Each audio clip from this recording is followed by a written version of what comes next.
True, nervous, very, very dreadfully nervous I had been and am. But why will you say that I am mad? The disease had sharpened my senses, not destroyed, not dulled them. Above all was the sense of hearing acute. I heard all things in the heaven and in the earth. I heard many things in hell. How, then, am I mad? Hearken, and observe how healthily, how calmly I can tell you the whole story. It is impossible to say how first the idea entered my brain, but once conceived, it haunted me day and night. Object there was none. Passion there was none. I loved the old man. He had never wronged me. He had never given me insult. For his gold I had no desire. I think it was his eye. Yes, it was this. He had the eye of a vulture. A pale blue eye with a film over it. Whenever it fell upon me, my blood ran cold. And so, by degrees, very gradually, I made up my mind to take the life of the old man, and thus rid myself of the eye. Forever. Now this is the point. You fancy me mad. Madmen know nothing. But you should have seen me. You should have seen how wisely I proceeded, with what caution, with what foresight, with what dissimulation I went to work. I was never kinder to the old man than during the whole week before I killed him. And every night, about midnight, I turned the latch of his door and opened it, oh, so gently. And then, when I had made an opening sufficient for my head, I put in a dark lantern, all closed, so that no light shone out. And then I thrust in my head. Oh, you would have laughed to see how cunningly I thrust it in. I moved it slowly, very, very slowly, so that I might not disturb the old man's sleep. It took me an hour to place my whole head within the opening so far that I could see him as he lay upon his bed. Oh, would a madman have been so wise as this? And then, when my head was in the room as well, I undid the lantern cautiously, oh, so cautiously, for the hinges creaked. I undid it just so much that a single thin ray fell upon the vulture eye. And this I did for 7 long nights, every night just at midnight. But I found the eye always closed. And so it was impossible to do the work, for it was not the old man who vexed me, but his evil eye.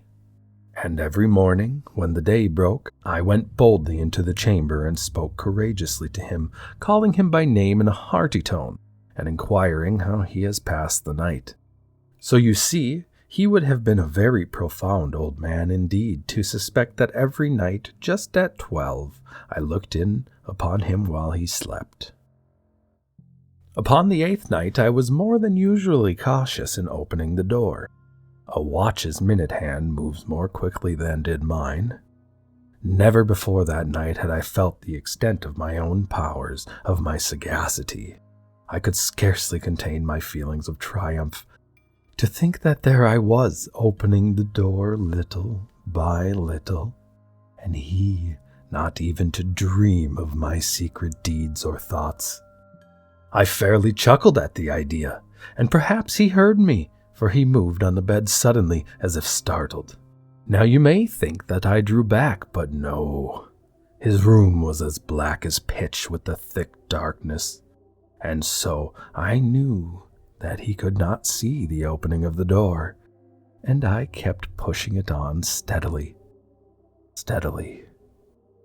I had my head in, and was about to open the lantern when my thumb slipped upon the thin fastening, and the old man sprang up in his bed, crying out, "Who's there?"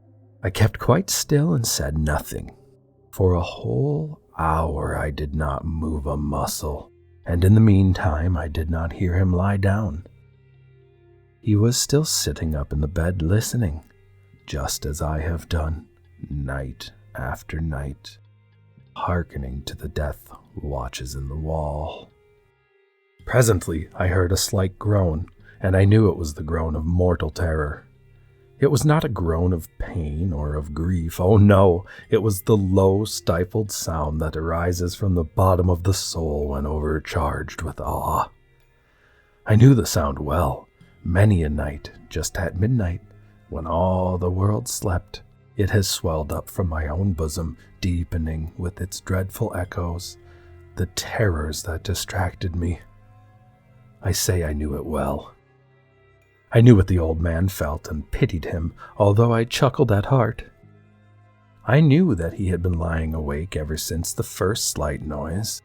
When he had turned in the bed, his fears had been ever since growing upon him. He had been trying to fancy them causeless, but could not.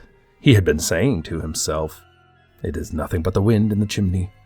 It is only a mouse crossing the floor." Or, "It is merely a cricket which has made a single chirp." Yes, he had been trying to comfort himself with these suppositions, but he had found all in vain.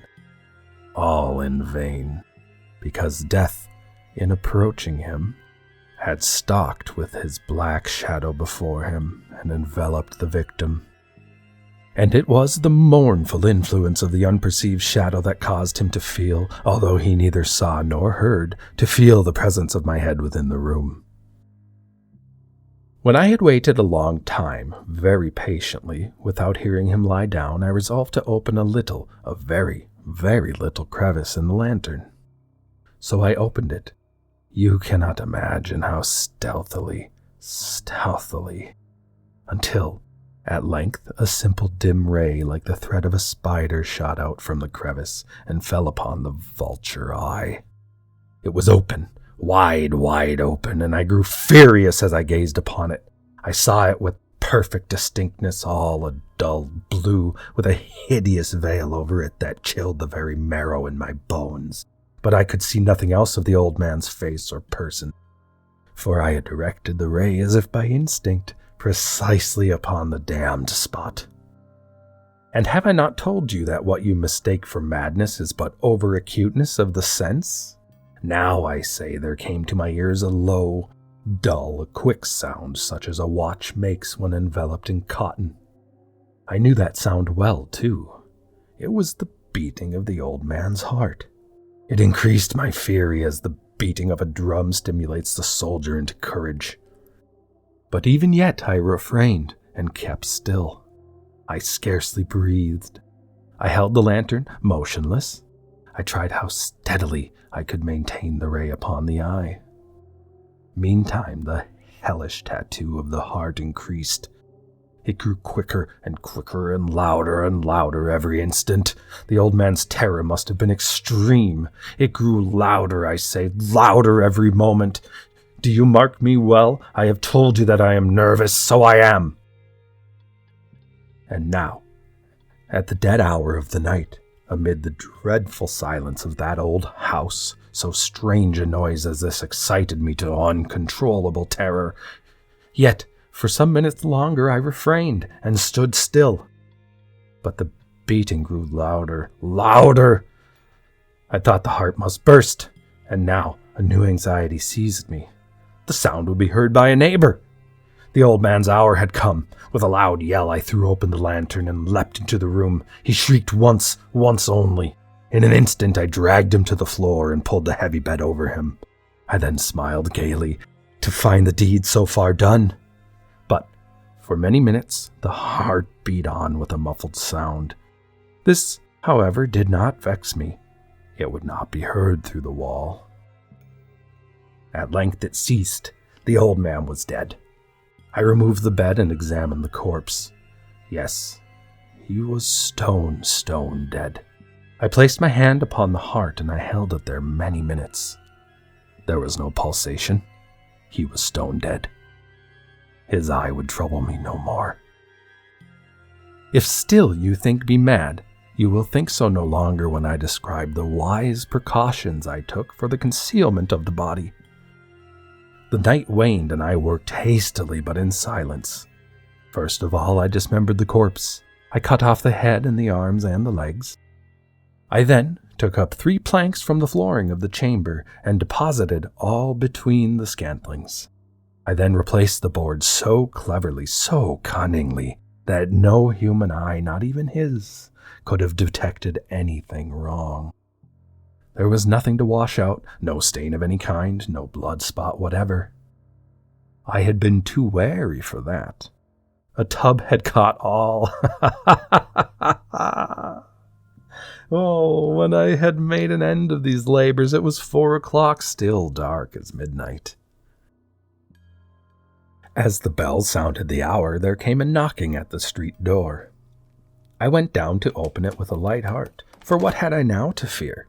There entered 3 men, who introduced themselves with perfect suavity as officers of the law. A shriek had been heard by a neighbor during the night. Suspicion of foul play had been aroused, information had been lodged at the police office, and they, the officers, had been deputed to search the premises. I smiled, for what had I to fear? I bade the gentleman welcome. The shriek, I said, was my own in a dream. The old man I mentioned was absent in the country. I took my visitors all over the house. I bade them search well. I led them at length to his chamber. I showed them his treasures, secure, undisturbed. In the enthusiasm of my confidence, I brought chairs into the room and desired them here to rest from their fatigues, while I myself, in the wild audacity of my perfect triumph, placed my own seat upon the very spot beneath which reposed the corpse of the victim. The officers were satisfied. My manner had convinced them. I was singularly at ease. They sat, and while I answered cheerily, they chatted of familial things. But, ere long, I felt myself getting pale and wished them gone. My head ached, and I fancied a ringing in my ears. But still they sat and still chatted. The ringing became more distinct. It continued and became more distinct. I talked more freely to get rid of the feeling, but it continued and gained clarity until, at length, I found that the noise was not within my ears.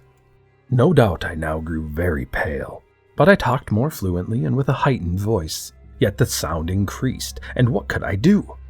It was a low, dull, quick sound, such a sound as a watch makes when enveloped in cotton. I gasped for breath, and yet the officers heard it not. I talked more quickly, more vehemently, but the noise steadily increased. I arose and argued about trifles in a high key and with violent gesticulations, but the noise steadily increased. Why would they not be gone? I paced the floor to and fro with heavy strides as if excited to fury by the observations of the men, but the noise steadily increased. Oh God, what could I do? I foamed, I raved, I swore. I swung the chair upon which I had been sitting and grated it upon the boards, but the noise arose over all and continually increased. It grew louder, louder, louder, and still the men chatted pleasantly and smiled. Was it possible they heard not? Almighty God, no, they heard, they suspected, they knew. They were making a mockery of my horror. This, I thought, and this, I think. But anything was better than this agony. Anything was more tolerable than this derision. I could bear those hypocritical smiles no longer. I felt that I must scream or die, and now, again, hark, louder, louder, louder, louder. Villains, I shrieked. Dissemble no more, I admit the deed. Tear up the planks, here, it is the beating of his hideous heart.